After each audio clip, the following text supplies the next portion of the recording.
Ya este es el último día de esta semana, porque mañana y pasado no vamos a estar juntos como lo hacemos siempre. Vamos a informar. Pidieron ustedes, compañeros de ustedes, que se informara sobre Infonavit y Foviste. Entonces están aquí los responsables, directores de Infonavit, Foviste, para explicarles cómo vamos en Infonavit y Foviste. Y también, es César Buenrostro, que es el vocal ejecutivo del Fondo de Vivienda del ISSSTE, de Foviste, y Carlos Martínez Velázquez, que es el director del Instituto del Fondo Nacional de Vivienda para los Trabajadores, el Infonavit. Ellos van a exponerles, van a informar a ustedes y a todos los mexicanos.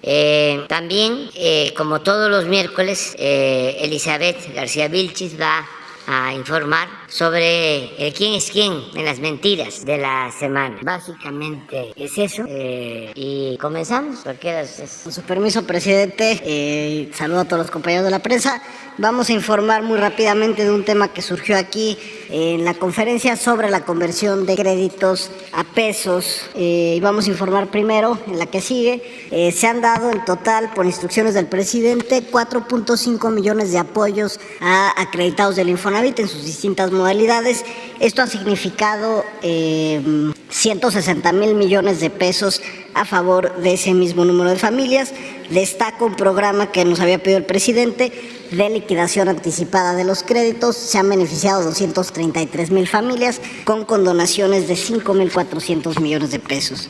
La que sigue, el programa de conversión a pesos, avanza muy bien. Ya superamos la cifra de 1,000,000 de créditos convertidos a pesos. 1,029,000 familias han convertido su saldo a pesos y se han beneficiado con descuentos por 77,000 millones de pesos.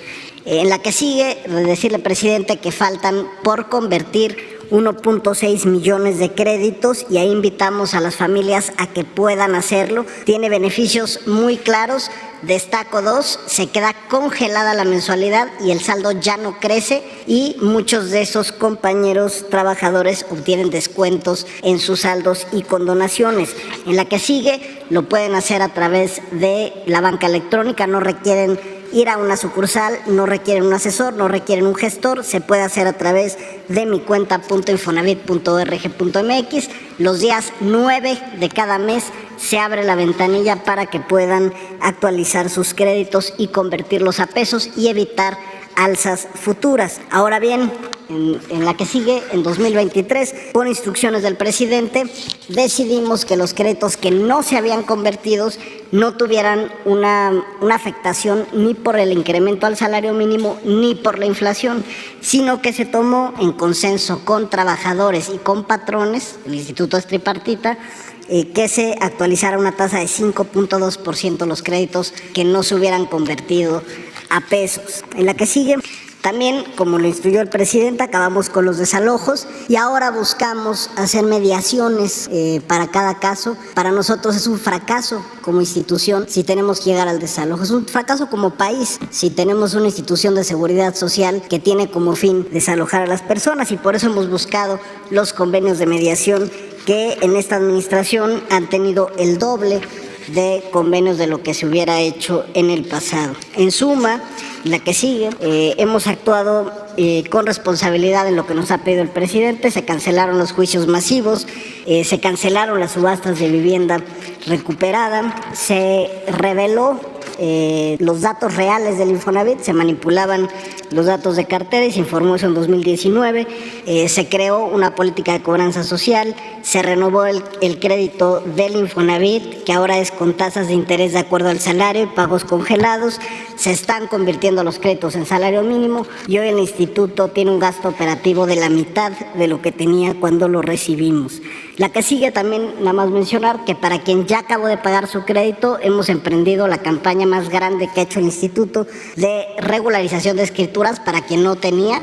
Los que sacaron un crédito con el Infonavit antes de 2008 no tenían escrituras, tenían contratos privados y eso se tienen que regularizar a escrituras públicas y se ha duplicado en el programa de escrituración. Y en el caso de quien ha pagado, el Infonavit ha puesto un programa donde nosotros asumimos el costo de la cancelación de hipoteca a favor de las familias que menos tienen, que ha crecido en esta administración como nunca antes había crecido. También informar, presidente, finalmente, en la que sigue, que quien no utilizó su crédito del Infonavit en su vida laboral, en esta administración se han devuelto 100,000 millones de pesos a trabajadores pensionados, jubilados y adultos mayores que no utilizaron su crédito a lo largo de la vida de su vida laboral.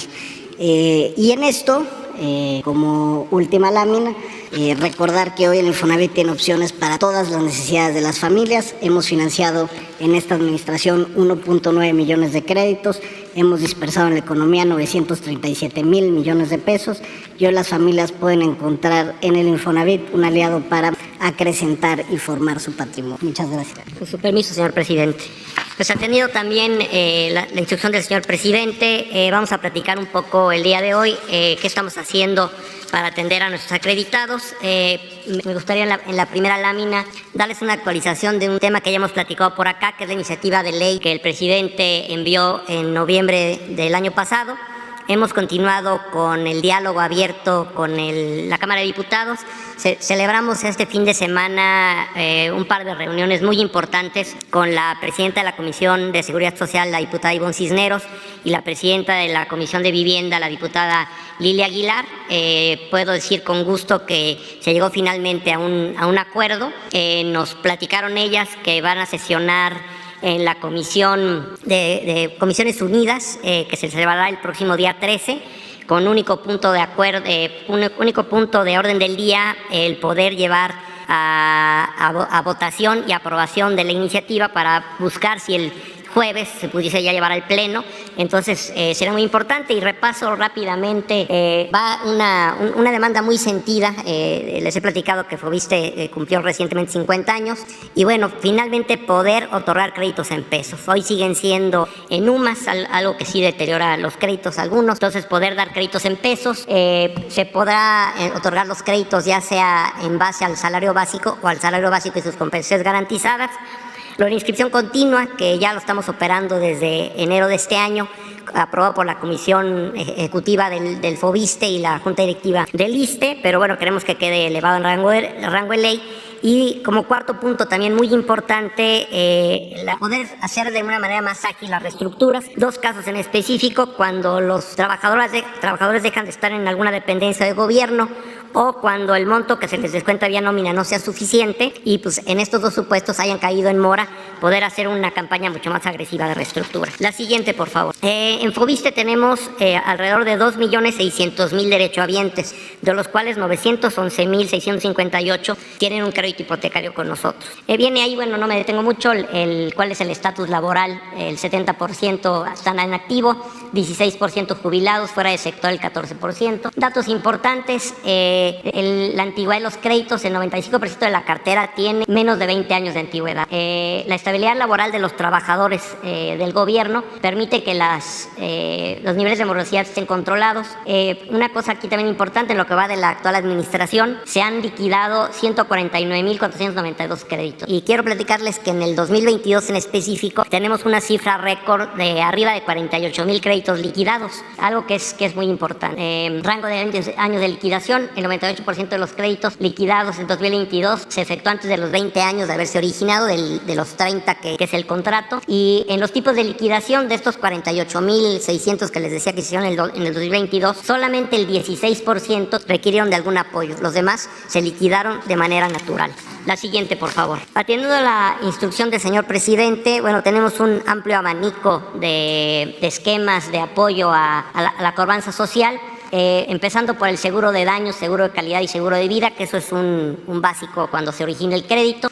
Hay un esquema de prórroga de 12 meses si se separa el servicio público para que no se le afecte su crédito en lo que busca un nuevo empleo. Disminución de los pagos quincenales, reestructura de UMAS a pesos, descuento y facilidades por liquidación, apoyos para enfrentar los factores. Esto os platico ahorita un poco en la siguiente, por favor. Dentro de los programas que tenemos y seguimos trabajando en algunos más, liquidación de 10, cuando el acreditado ha pagado ya el 90% de su crédito, se le puede hacer una condonación del 10% restante. Una liquidación anticipada con descuentos del 5 o del 10%, dependiendo de la antigüedad del crédito. Esto es en relación al saldo insoluto. En la liquidación 30-60, en la cual acreditados que tengan más de 60 años de edad y hayan pagado 2 veces en el monto del crédito otorgado, o que tengan más de 30 años de antigüedad de haberse originado, también se estaría haciendo. Lo importante de este programa, por ejemplo, los primeros 2 que mencioné son a petición de parte. Este tercero lo estamos operando de manera automática. No tiene que venir el acreditado a buscarnos. Creo que eso también da un plus. Reestructuración total de liquidación. Esto se operó especialmente con una recuperación de cartera que tuvo el Fobiste hace varios años. Son para créditos deteriorados por crisis económica. Se les otorga un descuento del 34% sobre el saldo pendiente. Disminución de la obligación de pago quincenal. Este programa está trabajando muy bien. Lo llamamos solución a la medida, pago piso. Estamos haciendo una serie de estudios económicos para determinar el valor real de lo que puede pagar el acreditado. Lo estamos trabajando ahorita en especial con gente que ha salido del sector. Entonces estamos avanzando rápidamente con ellos y ha habido una buena respuesta. Y ya habíamos también platicado de esto, el descuento o lo que está haciendo el Fobiste este año por primera vez en los 50 años de absorber en un porcentaje, es el 11.5% del valor de la UMA, 4,000 millones de pesos. La vez pasada que platicamos de esto estábamos por llevarlo a nuestra comisión ejecutiva y a la Junta Directiva del ISSSTE. Hoy les puedo decir que ya ha sido aprobado por ambas instancias y pronto podremos tener ya que todos los 911,000 acreditados lo puedan ver en su estado de cuenta. La siguiente, por favor. Una cosa muy importante que nos ha instruido el presidente es la cuestión de la certeza jurídica. Hace un poco más de un año que llegamos nosotros al Fobiste, encontramos que había alrededor de 64,000 testimonios pendientes de entregarse en un rango entre 2009 y 2019. Hemos avanzado de manera importante. Hoy en día tenemos solo por resolver, hubo un avance del 64%, tenemos por resolver 22,885 casos.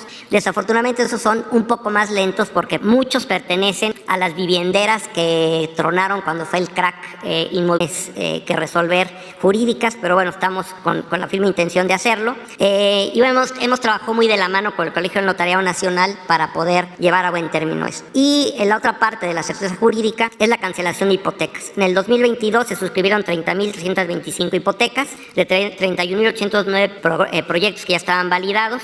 Fue un 53% más que lo que se hizo en el 2021. Y a partir de 2023 se han seguido cancelando hipotecas. Se tiene un programa de hacer semanalmente en la Ciudad de México y bimestralmente se está acudiendo a todos los estados de la República para también tener esta firma de escrituras. Y estamos diseñando un programa para que se pueda hacer de manera más ágil con nuestros departamentos de vivienda. Y como último punto, tendría yo un encargo también importante de parte del señor presidente, el licenciado Andrés Manuel López Obrador, que es atender conjuntos emproblemados o conjuntos que han sufrido daños debido a algunos fenómenos meteorológicos. Ejemplifico 5. Villas Tlalmeca, que en Chilpancingo, Guerrero. Fue un sismo el 19 de septiembre del 2017. Fue un conjunto dictaminado como inhabitable y pérdida total. Es muy importante no perder de vista estos dos supuestos que debe tener en el Fobiste. Se liquidaron 15 créditos hipotecarios, se les dio la posibilidad de ejercer un segundo crédito y hoy ese edificio que se ve ya en ruinas ya fue demolido, para evitar que mañana alguien lo pueda invadir y bueno, ocurra un riesgo de pérdida de vidas humanas. Uno que hemos estado atendiendo muy de la mano de Protección Civil, de SEDATU, del propio gobierno del estado, Pedregal de Cantalún en Acapulco, Guerrero, un sismo el 7 de septiembre del 2021. El conjunto también fue dictaminado como inhabitable y como pérdida total. Ahí operamos, en la cual se hizo la cancelación de la deuda pendiente.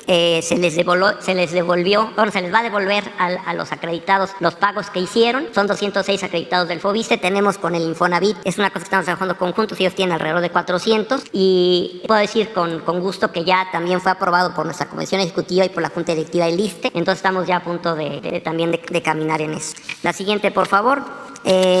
Estos dos casos son casos de fraudes que se hicieron a principios de los años 2000. En aquel tiempo el FOBISSSTE podía dar créditos, una especie como a preventas. Hoy en día hay un candado muy importante, ya lo encontramos nosotros ahí. Solamente podemos dar créditos hipotecarios a vivienda terminada o a vivienda usada. Creo que es un buen candado para evitar que haya estos fraudes. Una constructora, Graciano y Asociados, y es una constante en el norte del país, defraudó a 86 acreditados, pero aparte defraudó a HSBC, con el cual obtuvo un crédito puente. Entonces, ha sido un proceso muy largo.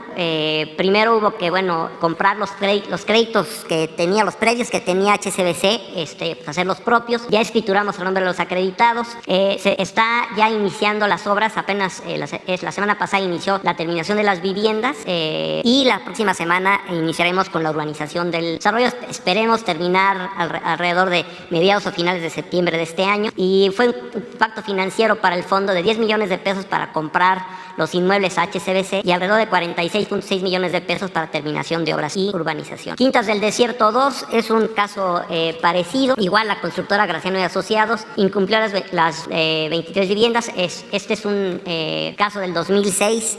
Muy tristemente, si hoy vamos al predio donde se van a construir esas viviendas, el predio sigue baldío. Entonces también operamos de la misma manera, con donación de la deuda pendiente, devolución de pagos y aportaciones del SAR a los 23 acreditados, y se les da la posibilidad de ejercer un segundo crédito. Seguimos trabajando con algunos otros casos parecidos. Un caso que se ha mencionado también aquí en la conferencia en algunas ocasiones, y lo escogimos para reportarlo. Tlalpan 550, sismo el 19 de septiembre de 2017, daños estructurales de la vivienda. Y aquí es por eso que mencionaba ya hace un momento la importancia de los dos supuestos. En el caso de las reglas específicas de FOBISSSTE, inhabitable y pérdida total. Aquí es inhabitable, sigue siendo inhabitable hoy en día, pero el gobierno de la ciudad está haciendo un enorme esfuerzo. La jefa de gobierno comprometida realmente en terminar esto, un proceso de reconstrucción. Nosotros desde hace ya, desde el 1 de septiembre de 2022 y hasta el 31 de agosto del 2023, tenemos suspendidos los cobros y no se le están generando intereses a los 80 y tantos acreditados que tenemos. Entonces, el compromiso es seguir así hasta que los acreditados no reciban su vivienda, no se les hará cobro alguno. Realmente nosotros no estamos en posibilidades, por las propias reglas del FOBISSSTE, mientras exista la garantía hipotecaria, nos es imposible el poder liquidar los créditos. El compromiso, insisto, sigue en la suspensión de los pagos, y una vez que reciban las viviendas, pues podríamos platicar uno a uno con los acreditados para poder ver si hay alguna reestructura. En especial sabemos que hay un grupo importante de jubilados, entonces ver cómo se les puede apoyar. Pero una vez que hayan recibido la vivienda, para saber cuánto tiempo más queda del crédito y poder hacer esta reestructura. Sería todo por mi parte. Con permiso, gracias. Con su permiso, señor presidente. Buenos días a todas, a todos. Hoy es 5 de abril. Esta es la sección ¿Quiénes quieren las mentiras de la semana? Y vamos a comenzar con la primera.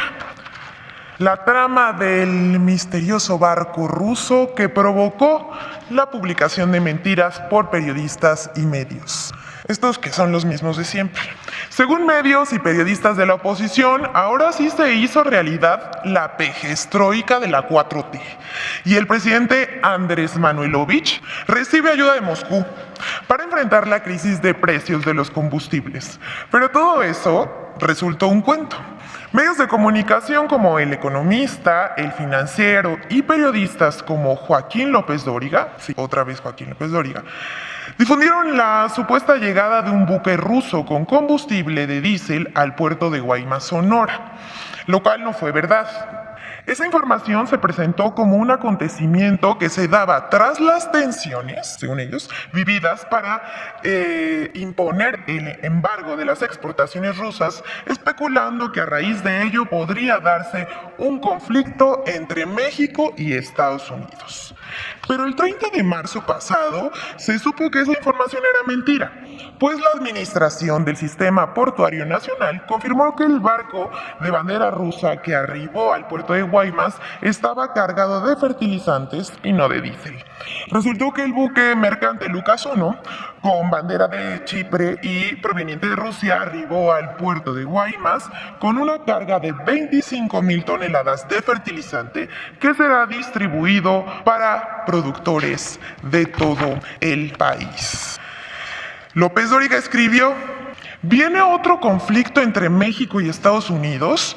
En próximos días llegará a Guaymas, Sonora, un buque ruso cargado con diésel. Y ya en su tuit dice con información del Financiero, yo creo que para no quedar tan mal.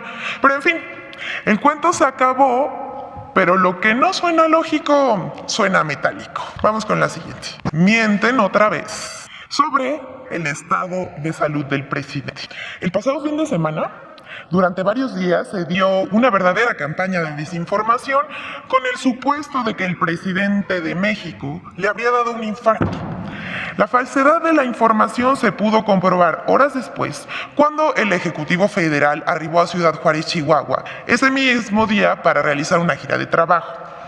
Al terminar la conferencia mañanera, se difundió en WhatsApp la nota. Escuche. Médicos militares llegaron a Palacio Nacional por una emergencia. Se realizó un cateterismo cardíaco a ya sabes quién. Tras la difusión de esa mentira, comenzó a viralizarse en redes y poco faltó para que diversos medios y periodistas difundieran el bulo sin el menor pudor, ni comprobaran la información. Más parecía que el objetivo era enrarecer el clima y desestabilizar que de ganar la nota. Con esa mentira se lanzaron Pedro Ferriz, Desiree Navarro, Joaquín López Dóriga, sí, Joaquín López Dóriga otra vez, el Monero Garci, el intelectual de derecha José Antonio Crespo y medios como Índice Político, Demócrata Coahuila. También periodistas sin censura, Noroeste, .net y Punto por Punto. Este último siendo la nota más retomada por usuarios y cuentas que reproducen los discursos de la oposición. Aquí como podemos ver en la pantalla. Si eso no es campaña, les preguntamos, ¿entonces qué es? Hasta Animal Político se subió a la tendencia con una nota de hace 10 años. Hay profesionales de la mentira y la calumnia como Pedro Ferriz que reproducen cotidianamente este tipo de ataques contra el gobierno, contra funcionarios y sobre todo contra el presidente López Obrador. Llama la atención el columnista Francisco Rodríguez que escribió una columna que se publicaba en el periódico El Universal, que en chats de periodistas estuvo promoviendo la mentira y luego en redes sociales. Todavía el 3 de abril pasado publicó su colaboración bajo el título ¿Qué tan enfermo está AMLO?, en la que sin empacho asegura que fue verdad el ataque al corazón al presidente, de ese tamaño, lo cual a estas alturas era más que evidente que era una mentira. El colmo, como dijimos, fue Animal Político. Miren lo que hizo. Este periódico Animal Político, dirigido por Daniel Moreno, que de manera tramposa actualizó una nota de 2013 para aparecer en los motores de búsqueda de Google. Si nosotros poníamos en cualquier buscador AMLO infarto para investigar, nosotros que realizábamos la investigación, esto es lo que aparecía, que se había publicado hace unos días, pero al darle clic era una nota del 2013. El propósito es generar entradas a su sitio como si fuese una publicación actual. Así es la ética periodística con la que se maneja este portal. A pesar de las mentiras de la oposición, de medios y de periodistas alquilados a la mafia informativa, el presidente Andrés Manuel López Obrador está al 100.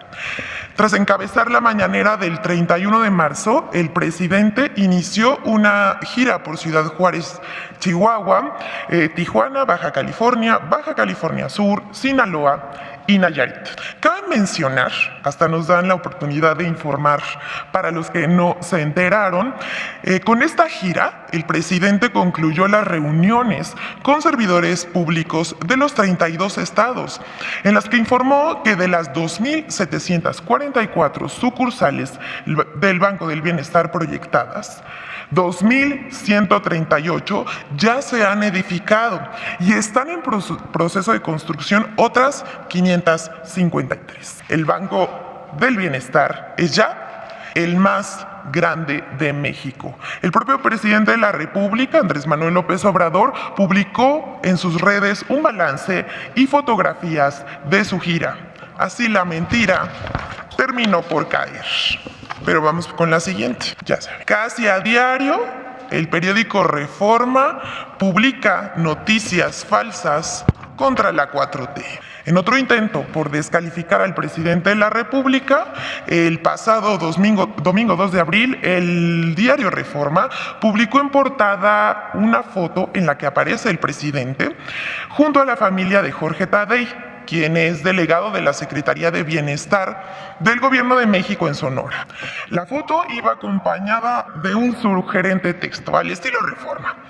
Aunque AMLO había asegurado no conocer a Guadalupe Tadei, la nueva presidenta del INE, una imagen en redes sociales revela lo contrario. Reforma quería decir que el presidente había mentido, pues en la conferencia matutina en este mismo espacio dijo no conocer a la nueva presidenta del INE. Pero en esta foto no aparece Guadalupe Tadei. Reforma mintió. La foto que publica Reforma fue retomada por personajes de la oposición, como era de esperarse. Esta cuenta que vamos a poner en la pantalla fue la primera que propagó el infundio. Cuando Jorge Tadei, en esta misma publicación, desmintió que se tratara de la ahora presidenta del INE, la usuaria de esta cuenta se justificó diciendo que la foto la había sacado de Google y que si quería Jorge Tadei le reclamara a los motores, al buscador de Google. Pero Reforma lo publicó sin verificar. La verdad es que parece esto una falta de respeto a sus lectores y también al presidente por inventarle este infundio. Bueno, pero no faltan las risas. Vamos a mostrarles 2 tweets que elegimos de los muchos que hubo, porque pues ya que tienen humor involuntario. La Catrina Norteña publicó: sale una foto del expresidente Felipe Calderón cuando pactó con el Chapo. Esto confirma lo que se dijo en el juicio de García Luna, que el Chapo era socio de Calderón. Así se hacen las fake news, López Dóriga y Reforma, con la excusa de que la foto está en Google. Vaya periodismo. Y sí, esta nota sí está en Google, pero pues por supuesto que es fake. Y Poncho Gutiérrez, a su más fiel estilo, escribe 5 puntos sobre la usuaria que publicó esta mentira. Luna busca una foto de AMLO con Guadalupe Tadei. Luna publica la foto diciendo mentiroso a AMLO. Le aclaran que la foto no es de Guadalupe Tadei. Luna dice que no le importa, se enoja y la sigue compartiendo. Guadalupe Tadei sigue siendo la presidenta del INE. Y bueno, hasta aquí la dejamos sobre esto, pero les va una nota que no es falsa, es una información para que todos la tengamos presente. Lorenzo Córdoba cambia latinos. Uno, pues ya no saben si reír o llorar con esta noticia, pero el propio expresidente del Instituto Nacional Electoral, Lorenzo Córdoba, anunció que después de su encargo regresa a la UNAM y que entra como colaborador en Latinos de Loret de Mola. Nosotros le preguntamos, ¿será que ahora sí quiere cumplir su sueño de ser la voz firme de un medio conservador, como dice Loret de Mola? Lo dejamos ahí, pero vamos a presentar ahora la colaboración con Infodemia sobre las noticias falsas en medios de Estados Unidos en torno al debate sobre el fentanilo y las posturas del senador Lindsey Graham y el presidente López Obrador.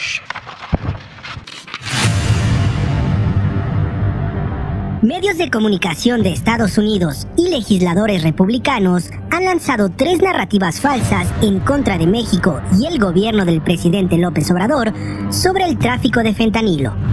1. Falso que migrantes mexicanos trafican con fentanilo. Legisladores de Estados Unidos y medios de comunicación han señalado falsamente una relación entre el aumento en el tráfico de fentanilo con el incremento de migrantes mexicanos cruzando la frontera norte de nuestro país. They're worried about the crisis at the border. And the crisis at the border has fueled this fentanyl epidemic that we are seeing across the nation. But I gotta tell you, Steve, there's something else, a new dynamic about what's going on at the border that Americans need to know about. And that is the increased apprehension of fentanyl coming across the border. Yes, there may be people coming across the border, but there's dangerous drugs coming across the border. Sin embargo, las autoridades federales y locales estadounidenses dicen que hay muy poca evidencia que sugiera que los migrantes tengan algún papel en el tráfico de esa droga. Andrew Montijo, agente especial adjunto interino a cargo en Nogales para investigaciones de seguridad nacional, aseguró para Inside Crime que los casos de migrantes que trafican drogas no son algo común. La Agencia de Control de Drogas asegura que el método más común de contrabando de fentanilo a Estados Unidos es a través de los vehículos de pasajeros con compartimentos ocultos o mezclado con productos legítimos en camiones con remolque. Por lo que la mayoría de los que trafican fentanilo a través de la frontera entre México y Estados Unidos son ciudadanos estadounidenses. 2. Falso que el presidente López Obrador declaró que el fentanilo es un problema de Estados Unidos.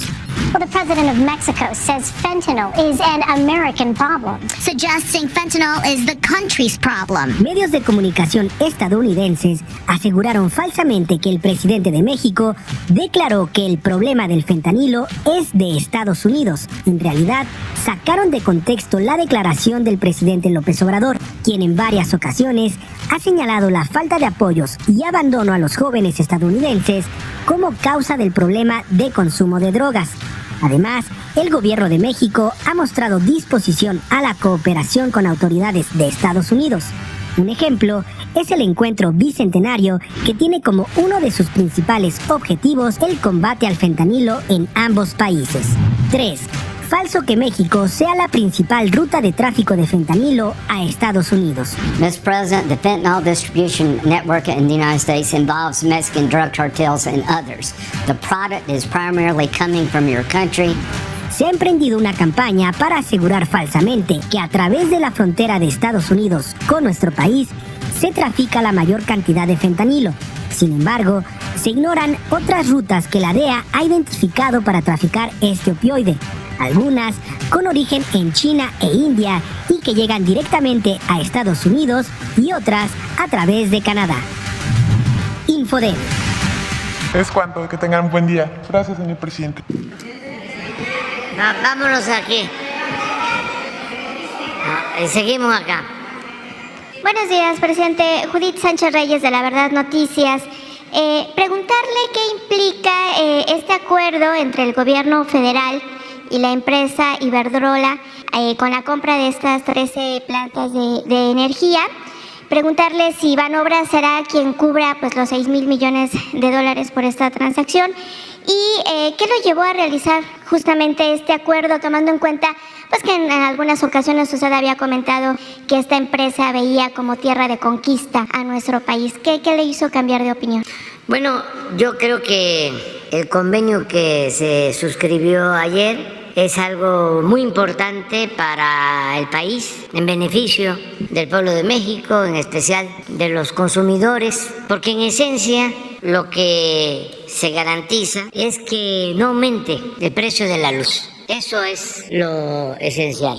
Hay muchos elementos técnicos, pero a quienes nos están viendo, escuchando, les digo que llevamos a cabo esta operación, esta compra, para fortalecer a la empresa pública Comisión Federal de Electricidad y de esta manera poder ofrecer la energía eléctrica a precios justos. Yo me comprometí a que no iban a aumentar los precios de los combustibles, de la luz, del gas, las gasolinas, del diésel, y estoy cumpliendo. En más de 4 años no han habido aumentos y lo puedo probar. Incluso han habido disminuciones en los precios de gasolinas, de gas, de luz en términos reales. Pero con esto ya garantizamos que en el tiempo que nos falta no hay aumento en los precios de los combustibles. Y es buena noticia. Y también hacia adelante vamos a concluir nosotros y vamos a dejar condiciones para que se mantenga la misma política de precios en gasolinas, en diésel, en gas, en luz. Y aquí vamos al fondo del asunto. Estamos invirtiendo desde que llegamos para rehabilitar las refinerías. Compramos una nueva refinería, ya construimos otra refinería, estamos construyendo 2 plantas coquizadoras para convertir el combustóleo en gasolinas. El año próximo vamos a ser autosuficientes en la producción de gasolina. Cuando llegamos se compraba toda la gasolina en el extranjero, vendíamos petróleo crudo y comprábamos gasolina. En más de 40 años no se construyó una refinería en el país. Un desastre estos tecnócratas corruptos con su política energética. Agotaron los yacimientos petroleros, privatizaron parte de la industria petrolera con la mentira de que iba a llegar a raudales de inversión extranjera, que iban a bajar los precios de los combustibles. Nada de eso sucedió. Engañaron al pueblo. Para aprobar esa reforma energética está demostrado que entregaron sobornos a legisladores y ahora están en la oposición del bloque conservador. Es increíble pues lo que sucedió. Fíjense, el PAN, ya lo hemos dicho en otras ocasiones, se creó, nació para oponerse a la política popular patriótica del general Cárdenas. Nació en específico en contra de la expropiación petrolera. Se expropia el petróleo que estaba dominado por empresas extranjeras desde la época de Porfirio Díaz, un 18 de marzo de 1938, y al año siguiente, en el 39, nace el PAN para oponerse a toda la política que se acá. Y mantienen esa bandera durante mucho tiempo, su proyecto conservador, antipopular. Los del PRI, a partir de Salinas, se adhieren, se suman a esa política conservadora y ya el PRI abandona por completo la historia del movimiento revolucionario que le había dado origen allá en 1929, que se funda el Partido Nacional Revolucionario, el PNR. Luego, en 1938, una de las mejores etapas de ese partido, precisamente cuando está llevándose a cabo la política de nacionalización y en favor de los campesinos, en favor de los obreros, se transforma el Partido Nacional Revolucionario, el PNR, en Partido de la Revolución Mexicana. Y luego ya viene la decadencia, el abandono de los ideales revolucionarios posterior al sexenio del general Cárdenas, y ya surge el PRI, el Partido de la Revolución Mexicana, se convierte en Partido Revolucionario Institucional, 1946. Bueno, pero todavía seguía manteniendo una política nacionalista en lo general, aunque ya en el caso del petróleo, por ejemplo, ya habían entregado las primeras concesiones, los llamados contratos riesgos, ya habían entregado pues toda la franja costera del Golfo de México a empresas extranjeras. Sin embargo, con el presidente Ruiz Cortines, con el presidente López Mateos, incluso con el presidente Díaz Ordaz, se da marcha atrás a esa política. Se reforma la Constitución con el presidente Ruiz Cortines y se establece en el 27 que en materia de petróleo no se entregarán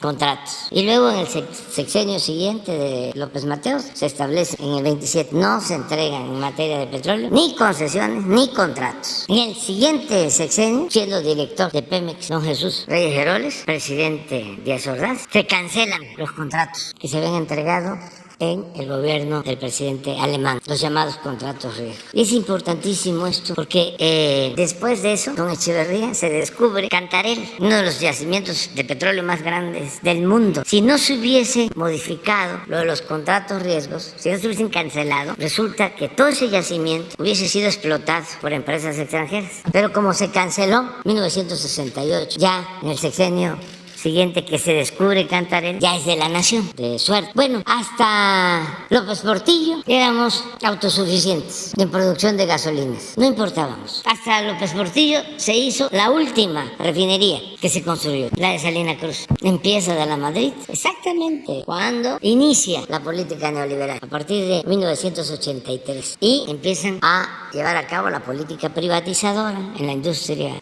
petrolera. Lamentablemente lograron desmantelar toda la industria petroquímica, la destruyeron en el periodo neoliberal. Era de las industrias más avanzadas del mundo, la convirtieron en chatarra. Las refinerías, pues ese era el destino que llevaba, porque cuando asumimos el gobierno, las 6 refinerías que heredamos estaban produciendo al 38% de su capacidad. Ya habían vendido incluso algunas plantas dentro de los complejos de refinación. Con este acuerdo, entonces...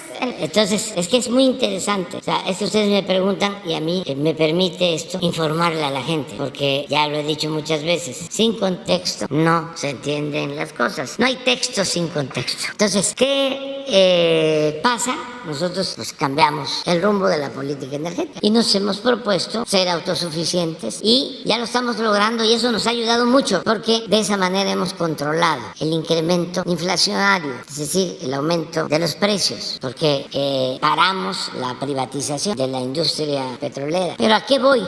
De que cuando empieza la política neoliberal, lo que hacen los presidentes como Salinas es asumir el programa conservador del PAN. Entonces, cuando se plantea la reforma energética, pues uno pensaría, pues lo que están haciendo es aplicar la política conservadora del PAN en materia energética. Y los panistas legisladores, claro que van a votar feliz por la privatización de la industria petrolera. Si así nacieron, ese es su ideario, ese es su pensamiento. Pues ¿qué creen? Que votan con gusto, pero de todas maneras piden dinero para votar. O sea, ya en una degeneración, en un grado de inmoralidad extremo. Porque si la reforma constitucional, la ley en materia energética, va de acuerdo, es la esencia de los principios de mi partido, en los que yo creo, porque yo estoy en contra de la empresa pública, estoy en contra de la nacionalización del petróleo, yo estoy a favor de la privatización. Pues ya, ¿no? No, pidieron mochi, les dieron dinero. Eso es lo que declaró el director de Pemex. Lozoya, ¿sí? Que les dio a todos. Bueno, ya termino ahí, pero te voy a contestar lo de la compra de estas 3 plantas. 13. Sí, 13 plantas. Es algo muy importante porque con la reforma energética precisamente, así como querían destruir por completo la industria petrolera con las privatizaciones, pues también querían acabar con la empresa pública encargada de la industria eléctrica, la Comisión Federal de Electricidad. La reforma que se aprobó en ese entonces se procuró atar a la Comisión Federal de Electricidad, a la empresa pública, y darle todas las facilidades a las empresas privadas, sobre todo extranjeras. Esto comenzó con Salinas. Antes de Salinas, en la Constitución se establecía que la generación de energía eléctrica, desde luego la distribución, la comercialización de la energía eléctrica, correspondía al Estado. Es decir, era de la Comisión Federal de Electricidad. Era la única que podía producir la industria, encargarse de la industria eléctrica y producir la energía. Entonces, con Salinas, sin reformar la Constitución, sino reformando una ley secundaria. Todo esto también es importante porque ahora los salinistas son cuidadosísimos, ¿no?, de la Constitución, se volvieron constitucionalistas y defensores tenaces del Estado de Derecho. Pues con una ley secundaria, ni siquiera reformando la Constitución, empezaron a dar contratos a empresas particulares cuando estaba prohibido por la Constitución para generar energía eléctrica. En ese entonces estaba Claudio X González, papá de asesor económico de Salinas. Y ahí empezó la entrega de concesiones. Y últimamente con la reforma energética, pues ya se estableció en el marco jurídico de que no tenía por qué haber monopolio. Lo mismo que Pemex, la misma situación. La Comisión Federal es un monopolio, Pemex es otro monopolio. Luego entonces hay que acabar con los monopolios sin considerar, estamos hablando del sector energético, que en varios países es estratégico. Tan es así que ahora con la crisis los que han padecido más han sido los países en donde se privatizó todo el sector energético, incluso en Estados Unidos. Ahora con las heladas hace algún tiempo en Texas, como está privatizado todo el sistema eléctrico, no tienen ellos una red de transmisión nacional, no podían llevar energía de otros estados de la Unión Americana porque pues todo está fraccionado por empresas, y lo mismo sucede en Europa y en otras partes. Nosotros no tenemos ya ese problema. Por eso, ahorita en Semana Santa hay muchísimo consumo de gasolinas, y le puedo decir a la gente, no se preocupen, hay gasolina. Tenemos gasolina y hay energía eléctrica. Porque tenemos la rectoría, es decir, el Estado se hace cargo de garantizar estos insumos. Entonces empiezan a entregar Y una de las empresas que se beneficia más es precisamente Iberdrola, una empresa española. Se asocia con un hijo de Claudio X González. Ahí está también en una sociedad, pues estuvo el asesor principal de Carlos Salinas, Córdoba Montoya. Llegan los de Iberdrola a contratar a Felipe Calderón, que es una vergüenza, es de pena ajena. Como un presidente de México, porque haya sido como haya sido, fue presidente de México y termina y se va de empleado de Iberdrola. Entonces Iberdrola se convierte pues, en una empresa dominante, preponderante, mientras la Comisión Federal de Electricidad va cayendo. Lo mismo que el caso de Pemex. Entonces decidimos, vamos a fortalecer, vamos a rescatar a Pemex y vamos a rescatar a la Comisión Federal de Electricidad. Teníamos dos caminos. Uno era acudir al Poder Judicial o reformar la Constitución. Muy difícil, porque pues todo lo bloquean los conservadores, que están a favor de las empresas particulares y de las empresas extranjeras. Entonces, cuando presentamos una reforma a la industria eléctrica, pues inmediatamente los opositores fueron a la Suprema Corte de Justicia y presentaron una controversia para que se declarara inconstitucional la ley que presentamos para fortalecer a la Comisión Federal de Electricidad, para acabar con privilegios que se les dieron a las empresas particulares, como el llamado autoabasto, que es un fraude legal. Bueno, teníamos ese camino, lo exploramos, avanzamos, se logró que se declarara ilegal el autoabasto, pero no es suficiente, porque dejaron muy mal. Yo tengo testimonios pues, de lo que pasó en Tabasco. Tabasco se inundaba porque para dar preferencia a las empresas particulares mantenían los embalses de las presas del Grijalva llenos, porque no turbinaban. Entonces, los vasos de las presas llenas de agua, Angostura, Chicoacén, Malpaso y la más cercana a la planicie de Tabasco, Peñitas, llenas. Vienen las temporadas de lluvia, los huracanes, pues se terminan de llenar y entonces tienen que soltar agua. Y como Tabasco es una planicie, inundan. Entonces, llego a la presidencia conociendo esto y digo, ya no se va a volver a inundar Tabasco. ¿Y qué creen? Se vuelve a inundar. ¿Y entonces por qué? Porque en la reforma establecieron, fíjense el absurdo, que la energía producida con agua no era energía limpia y no la consideraban energía limpia y por eso no le permitían subir la energía de las hidroeléctricas a las líneas de transmisión, el llamado despacho. Entonces las hidroeléctricas tenían que estar subutilizadas. Si una hidroeléctrica tiene 6 turbinas, cuando mucho trabajaban con una turbina para no competirle a las empresas particulares, que eran las primeras que despachaban. Así, bueno, después de que se inunda Tabasco, emito un decreto, porque es hasta un asunto de derechos humanos. ¿Qué creen? Empiezan a turbinar. Hay pruebas de lo que les estoy diciendo. Las 4 hidroeléctricas. Aumenta la capacidad de generación de energía eléctrica. Desde luego, más rentabilidad, más utilidades para la Comisión Federal de Electricidad. Llevábamos 6 meses así y manteniendo los vasos de las presas controlados para que si se presentara la temporada de lluvia no tuviésemos ningún problema. ¿Qué creen que sucede? Presentan un amparo en contra del decreto. Entonces ahí ya dijimos, pues esto está muy grave. Ya, porque crearon todos estos organismos que hemos hablado, supuestamente autónomos. De la competencia, que la señora, una vez que terminó de su encargo, se fue a trabajar a una empresa privada, a Alfa. No sé si le dieron un trabajo, pero me mandó a decir el de Alfa que si no tenía yo inconveniente porque la querían contratar. Le digo, sí tengo inconveniente.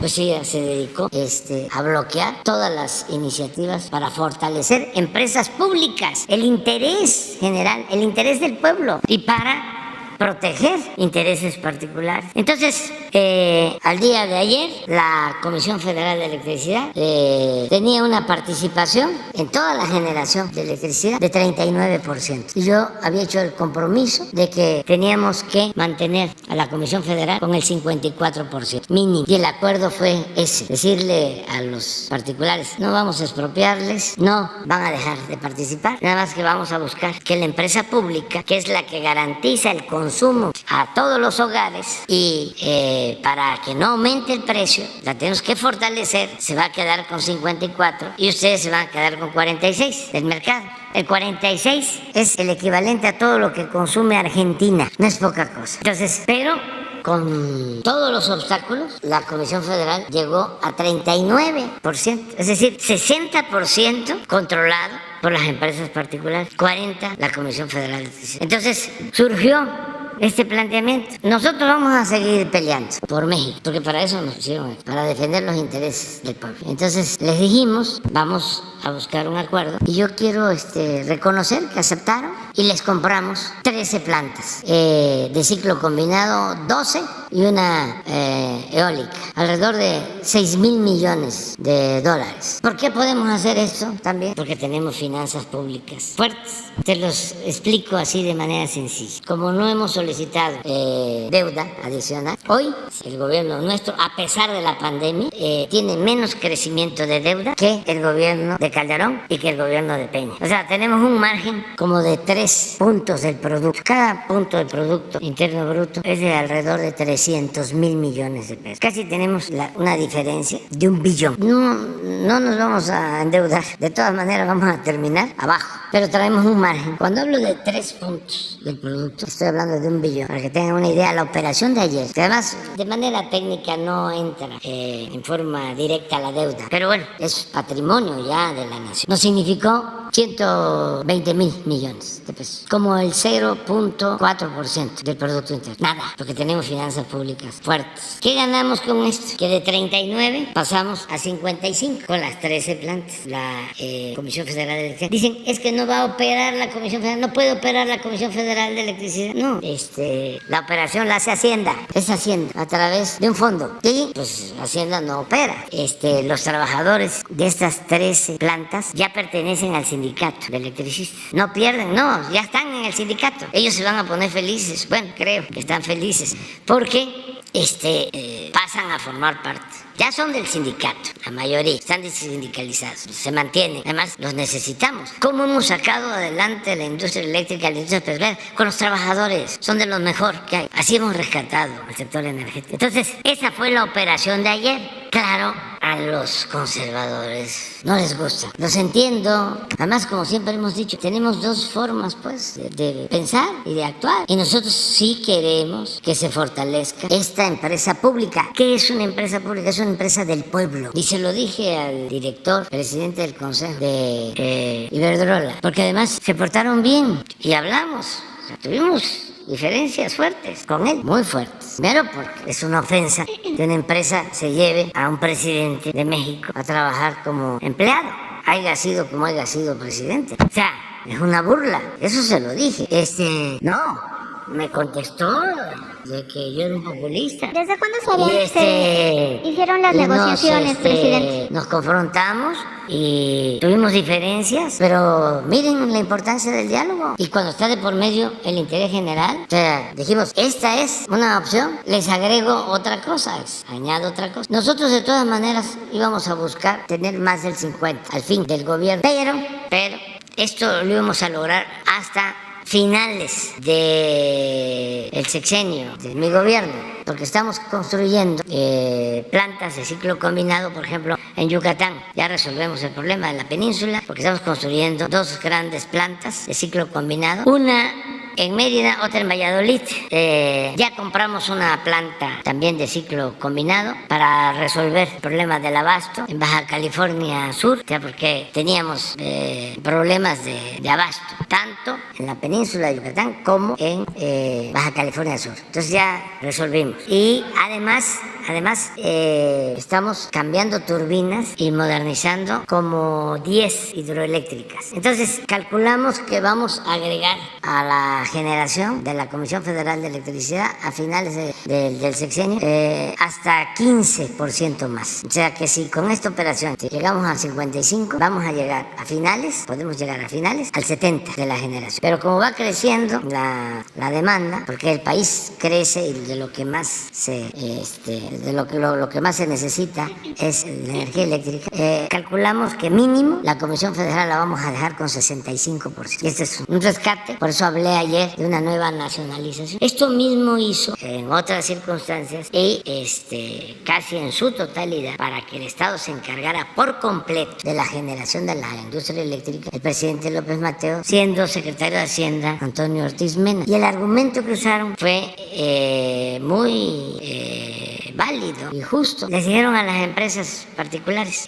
si ustedes continúan con el negocio de la industria eléctrica, nunca van a ir a electrificar a los pueblos, porque no les va a significar negocio. Lo que pasa ahora con el Internet, ¿dónde hay Internet? Que ya también vamos a resolverlo. Pues donde hay clientes en las grandes ciudades. Por eso ya también el Internet va a ser público. Es una empresa pública, dependiente también de la Comisión Federal de Electricidad, para que podamos, así como se electrificó todo el país después de la nacionalización que llevó a cabo el presidente López Mateo en 1960, así va a ser lo del Internet. Bueno, antes de irnos va a conectarse el 94% de toda la población del país con Internet. Estamos trabajando en eso. Bueno, en aquella ocasión ese fue el argumento. Les compramos y es el Estado.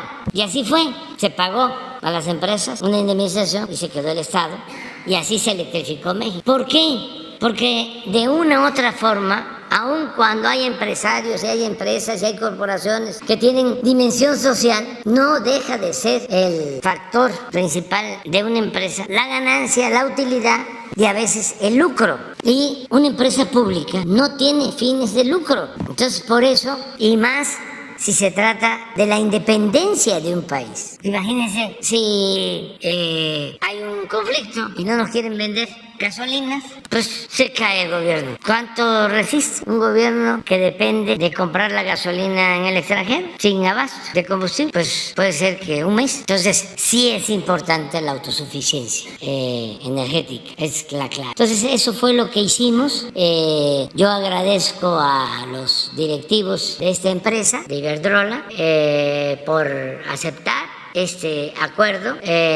Felicito al secretario de Hacienda, Rogelio Ramírez de la O, a su equipo, desde luego al director de la Comisión Federal de Electricidad, Manuel Bartlett, que trabajaron para llegar a este acuerdo. Sobre todo fue una decisión que se tomó y se cuidó mucho para que no se deshiciera, para que no pudieran sabotear la operación, porque los conservadores son muy coléricos, enojones, y se obnubilan mucho. No sé qué estén opinando. La gente aquí, eso sí, porque tengo manera de medirlo, está muy contenta. No, se queda como cualquier otra empresa. Nosotros no le negamos a nadie el que pueda venir a invertir en México, siempre y cuando se ponga por delante el interés general.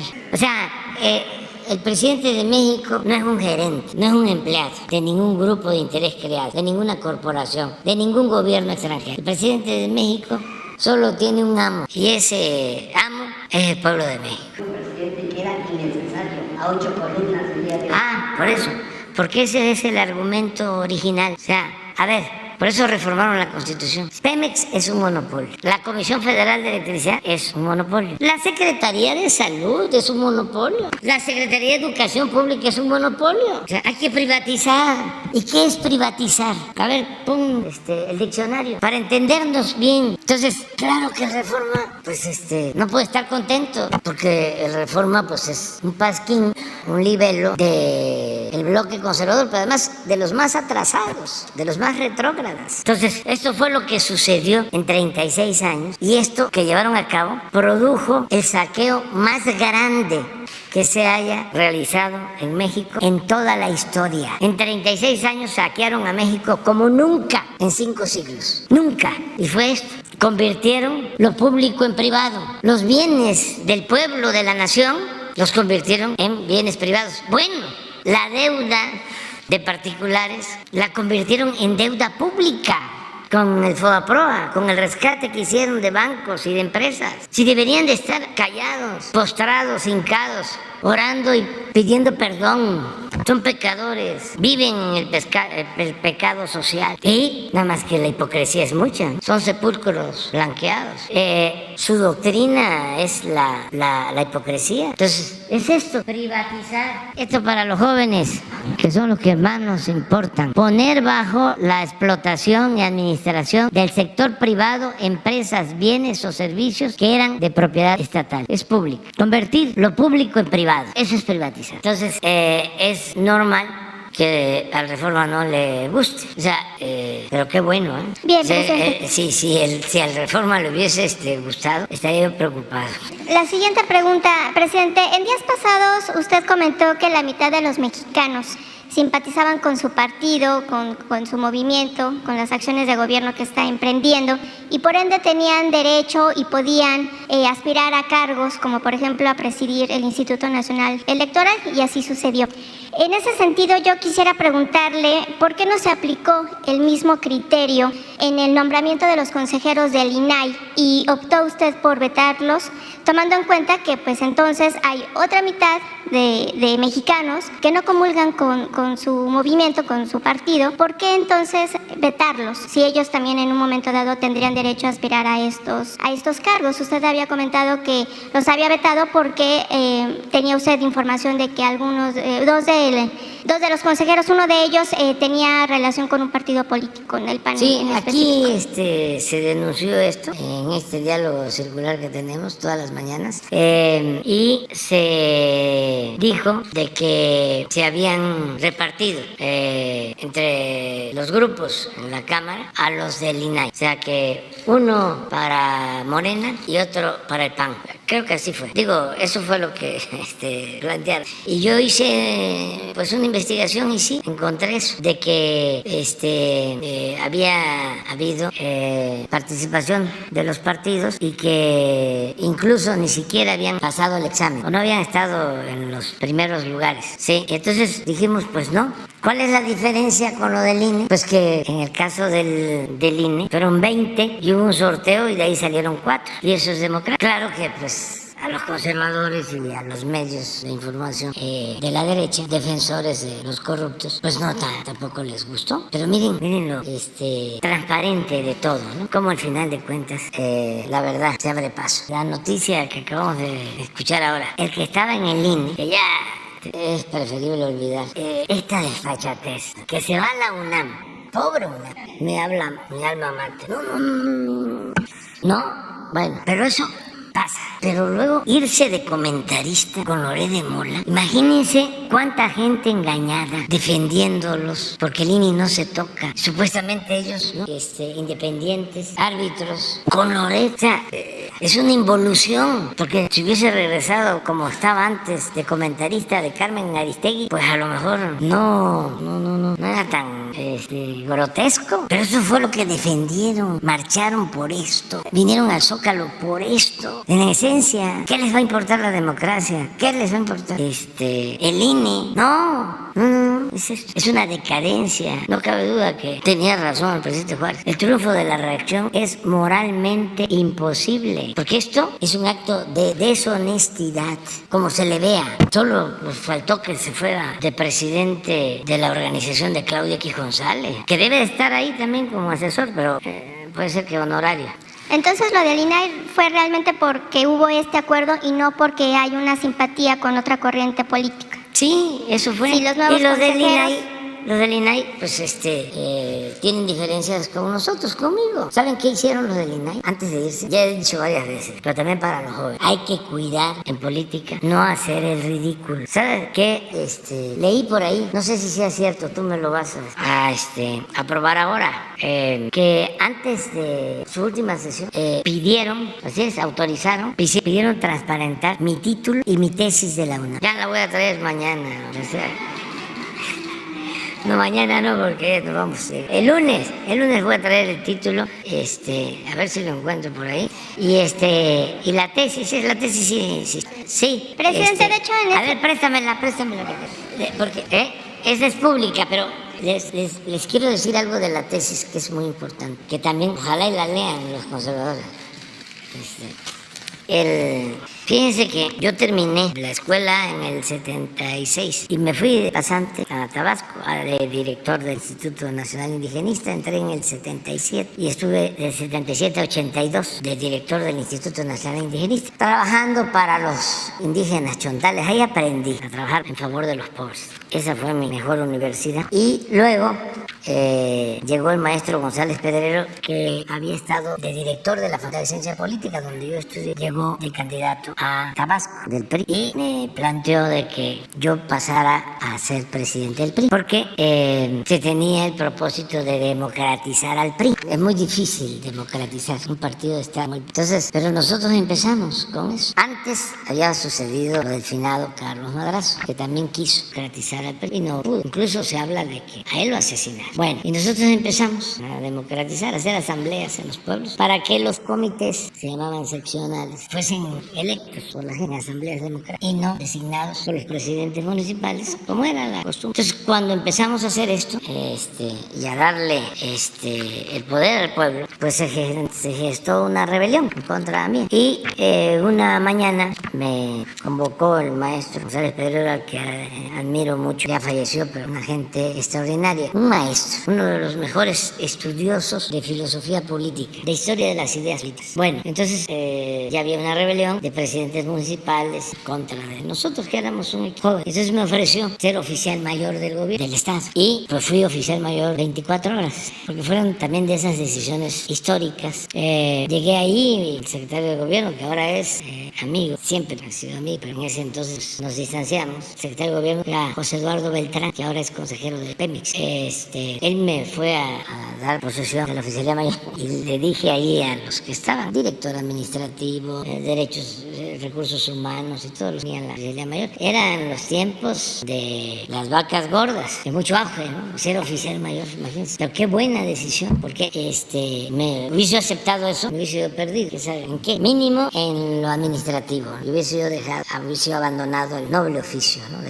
El ser transformador, que es algo extraordinario. Bueno, el caso es que llego ahí y le digo a los que están, a ver, ¿quién sabe más de esto? No, pues, un contador de Wii. Ah, ¿qué es aquí? Yo ya voy a regresar. Procure que no falte nada, que no se pare el gobierno. Y yo ya regreso. Ya pasé a buscar a mi esposa, afinada, Rocío, a su trabajo, y le dije, voy a Ansias. Y para que vean lo solidario de las compañeras, ¿no? Como también de los compañeros. ¿Cómo no puede un dirigente salir adelante si no tiene el apoyo de una compañera, o una compañera no puede salir adelante si no tiene el apoyo de un compañero y de la familia en general, ¿no? Y su respuesta fue sí, porque ya veníamos hablando de las... Entonces me fui y escribí una renuncia, que es histórica, que palabras más, palabras menos, dice, le agradezco a usted el que me nombre como oficial mayor, pero este cargo me aleja de mi propósito frontal, que es la de servir al pueblo. Por lo tanto, le presento, o en consecuencia, le presento mi renuncia, carácter irrevocable. Y ya la dejé y vámonos, porque estaba fuerte. Imagínense decir no en ese entonces. Pero gracias a eso, bueno, ya nos venimos acá. Ahora que hablas del FUVISTE, ¿cómo no voy yo? Es como lo de las becas. Cuando estudié por una beca en la casa del estudiante tabasqueño. Cuando regresé de esa situación de Tabasco, llegué a rentar un departamento. Llegamos a rentar un departamento en Copilco, 300. Esa unidad no se me volvió a olvidar. Y luego ya conseguí trabajo en el INCO, Instituto Nacional del Consumidor. También le agradezco mucho a la licenciada Clara Jussi, me dio trabajo. Fui director de organización en el INCO. Esto de los precios, el quién y quién en los precios, por eso lo de Sheffield, algo parecido. Y luego, ya estando ahí, conseguí un crédito del FOBISTE, y gracias a eso tuve mi departamento. Y lo importante en ese entonces de esos créditos es que las tasas eran muy bajas, que es lo que tienes que procurar. Pero bueno, ese tiempo que no tuve trabajo, después de salir de me dediqué a hacer mi tesis. Ya había yo escrito algo sobre este tema. Y me asesoró la tesis una maestra extraordinaria que ya falleció, Paulina Fernández, que había pues estado de alumna conmigo, pero como yo me fui, ella se convirtió en maestra. Cuando regreso, ella es mi asesora de tesis. Y nos había dado clase el maestro Octavio Rodríguez Araujo, partidos políticos, a los dos. Y es muy interesante porque, para recibirme, antes en la facultad se necesitaba el dominio de un idioma o la traducción de dos. Entonces me inscribí en el Centro de Lenguas Extranjeras de la UNAM en francés y portugués. Me ha costado el inglés. Y ya terminé el curso, presenté mi examen y ya llené todos los requisitos. Hice la tesis con ella. Y la tesis se llama Proceso de Formación del Estado Nacional en México. Y sí es un aporte, considero importante, porque aquí explico cómo Juárez llevó a cabo las reformas para separar el poder del Estado y el poder de la Iglesia, más que nada del clero. Y aquí explico, y sí es algo, vamos a decir, novedoso, porque imagínense cómo se llevó a cabo esa reforma. Sí, el clero era dueño de todo, pero no solo de los bienes materiales, también de las conciencias. Y el movimiento liberal estaba compuesto por una minoría. Las tierras eran propiedad del clero. Por eso Juárez y Madero fueron muy enfáticos en distinguir al clero de la religiosidad. Son cosas distintas. Juárez era anticlerical, no antirreligioso. El clero era una corporación con mucho poder. Entonces, ¿cómo es que Juárez y los liberales llevan a cabo la nacionalización de los bienes del clero? Como dirían mis paisanos veracruzanos, le zumba. ¿Cómo lo hicieron? Entonces yo aquí explico cuál fue la estrategia central con las leyes de reforma, sobre todo la que tiene que ver con la nacionalización de los bienes. Lo que hacen es que los grandes latifundios del clero los ponen al mercado y le despiertan el apetito a los propietarios particulares. Y por interés más que por convicción, esos propietarios particulares de ser conservadores se vuelven liberales. Y de esa manera el movimiento tiene ya una base de apoyo. Les voy a poner ejemplos. Luis Terrazas, que se convirtió en un gran terrateniente en la época de Porfirio Díaz, pues había estado con Juárez, era juarista. Y Terrazas tenía pues más de 2 millones de hectáreas en Chihuahua. Por eso se decía que Terrazas no era de Chihuahua, sino Chihuahua era de Terrazas. Los Carranza, papá de don Venustiano, juarista, también hacendados. Entonces, de esa manera, incluso en circunstancias difíciles, porque está Juárez en Veracruz, el movimiento conservador con toda la fuerza, y él toma la decisión y se va para adelante, se echa para adelante y expide las leyes de reforma, y ahí cambia. Y es México el único país del mundo que logra eso. Dicen que fue un milagro, una chiripa. No, fue una estrategia política magistral. Desde entonces, México es otra cosa. ¿Qué hace Juárez? Como sabía que el pueblo es muy respetuoso, muy religioso, y él muy respetuoso del pueblo. Si ustedes ven los textos de entonces y de siempre, nunca dejó de hablar de lo religioso y de usar palabras religiosas. Hablar de que la providencia divina nos va a ayudar, el Creador va a estar con nosotros siempre, para que no se usara en su contra el que era antirreligioso. Bueno, hasta Ignacio Ramírez, el nigromante, llegó a decir, y ese fue excomulgado por el Papa, como otros, pero llegó a decir, yo me hinco donde se hinca el pueblo. Entonces, son cosas distintas. Repito, Juárez era anticlerical, no antirreligioso. Entonces, esta tesis tiene que ver con eso, demostrar cuál fue la estrategia. Ojalá y la lean los conservadores. Se las voy a mandar a los del, ¿cómo se llama?, de la transparencia. Sí. Presidente, nada más ya finalmente, ¿se reforzará la seguridad en Acapulco y en Cancún ahora que se dieron estos hechos violentos en los últimos días, tomando en cuenta pues la presencia de vacacionistas que están buscando algunos destinos turísticos y que bueno, pues se están dando estos hechos a plena luz del día? No sé también si usted tenga información al respecto. Sí, ayer informó el general Sandoval de que se están cuidando los destinos turísticos de Acapulco, Cancún, Vallarta y otros. Veracruz está la Guardia Nacional cuidando y vamos a estar pendientes. Yo voy a estar fuera, me voy a Palenque estos días, pero pues estoy ahí atento. Se queda de guardia el secretario de Gobernación, Adán Augusto, porque tenemos una reunión hoy por la tarde allá en Chiapas para la evaluación del Tren Maya. Entonces ya no regreso, ya me quedo por allá. Entonces también para informarles comentarles. Vamos a tener hoy a las 10 un encuentro con 10 presidentes de América Latina y del Caribe. El tema es cómo nos ponemos de acuerdo para frenar la inflación, que no haya carestía, que podamos acercar alimentos, productos de primera necesidad a los consumidores, a la gente de nuestros países, a nuestros pueblos, si hacemos intercambio. Ese es el propósito que tiene este encuentro. Es una videollamada, vamos a participar 10 presidentes. Convocamos nosotros a esto porque consideramos que es de utilidad. Y hoy aparece el nuevo dato de inflación y es bueno porque vamos bajando, sí, ahí vamos. Muchas gracias a productores industriales, a los que nos están ayudando para que no aumente el precio de la canasta básica. Sí, las tiendas departamentales, Chedraui, Soriana, Walmart, Aurrerá y otras. O sea, porque tenemos una canasta de 24 productos, 1,039 pesos y la verdad ya el promedio está abajo. Y ya vamos así, vamos bajando. Sí, no, para eso incluso es la reunión porque tenemos que estar pendientes de esto, básicamente. Pero ya es muy bueno el dato del INEGI del día de hoy, temprano. Ya déjenme ir, ¿no? Sí, nada más 2 cosas para terminar. Sí, porque van a decir, no hubo nota. Sí, va a haber nota. Ahorita les voy a dar una nota.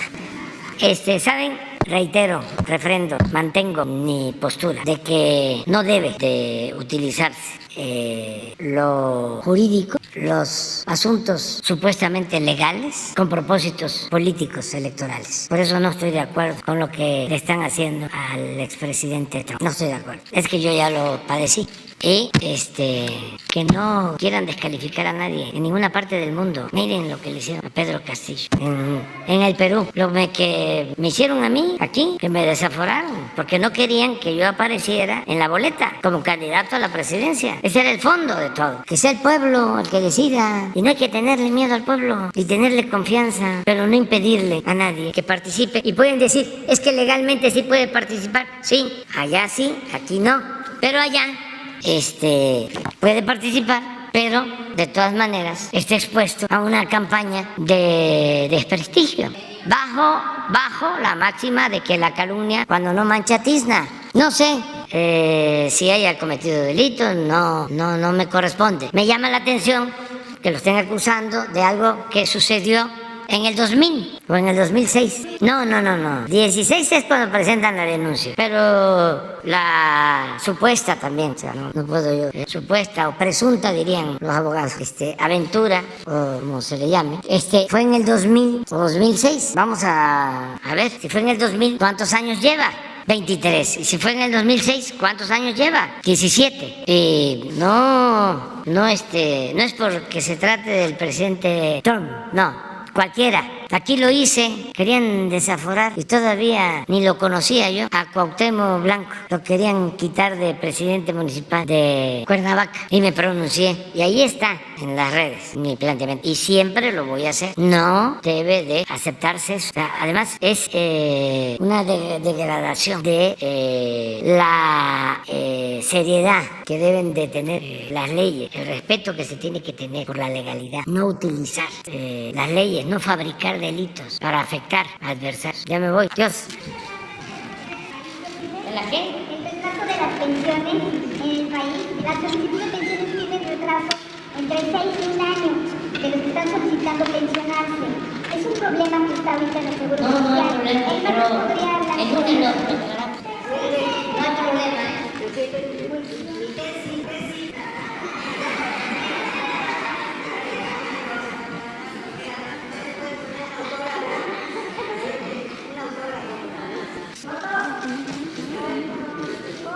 Qué rayado.